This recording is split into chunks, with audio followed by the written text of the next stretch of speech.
এই বাড়ির প্রত্যেকটা কোণায় আমার ছোটবেলার সমস্ত স্মৃতি আজও উঁকিঝুঁকি মারে। খুব পুরনো বলে মনেই হয় না। দুর্গা দালানের চাতাল, চৌকো আঙিনা, মরচে ধরা রেলিং দিয়ে ঘেরা অলিন্দ প্রতিনিয়ত সাক্ষ্য দেয় সেই মুহূর্তগুলোর। কোল থেকে হামাগুড়ি আর তারপর গুড়ি গুড়ি পায়, যেমন জীবনের পথে পাড়ি দিতে কারো হাত ধরেছিলাম, আবার কারো বকাও খেয়েছি, পরিবারের সংজ্ঞা বুঝেছি। আর তাই বোধহয় আরও একটি ছোট্ট পরিবার গড়ে তুলতে পেরেছি। নাচকে নিয়ে স্বপ্ন দেখেছি ঠিকই, কিন্তু মায়ের ইচ্ছেতে সেই স্বপ্ন ডানা মেলে উঠতে পেরেছে বাস্তবতার রূপ নিয়ে। কিন্তু উড়ে কোথাও যায়নি, সেই ফিরে এসেছে চাতালে, আরও ছোট ছোট হাত পায়ের তাল হয়ে। আবার কারোর সেই ছোট্ট ছোট্ট হাত পা বাঁধা থাকায় অপূর্ণ আকাঙ্ক্ষা হয়ে। এরাই হলো আমার আরেকটি পরিবার। ঝগড়া ঝাঁটি, খুনসুটি, বকাঝকা সব নিয়ে 10 বছর বেশ কেটেছে দিনগুলো। আর এই দিনটিকে আরও স্মরণীয় করে মনের মণিকোঠায় রাখতে ছাত্রীদের নিয়ে একটি উপস্থাপনা আপনাদের সামনে তুলে ধরার চেষ্টা করলাম। দর্শক না থাকলে আমরা এত দূর আসতে পারতাম না। জানি আপনারা পাশে ছিলেন আর থাকবেন, সে সামনাসামনি হোক বা প্রযুক্তিগতভাবে যে কোনো সমাজ মাধ্যমের দ্বারা।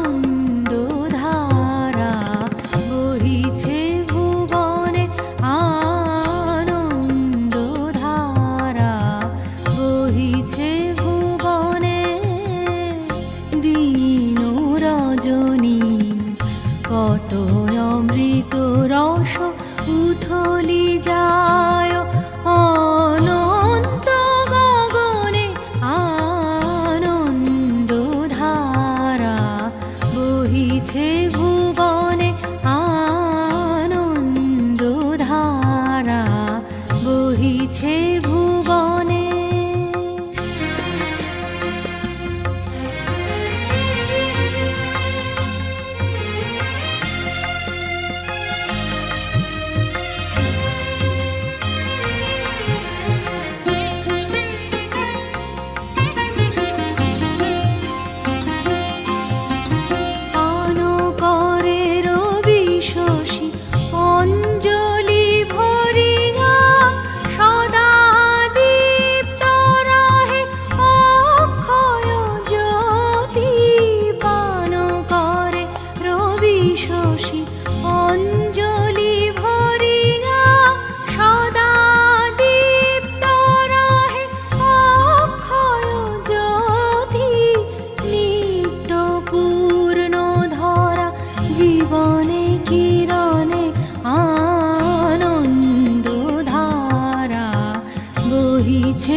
তোর অমৃত রস উথলি যায় অনন্ত গগনে, আনন্দ ধারা বহিছে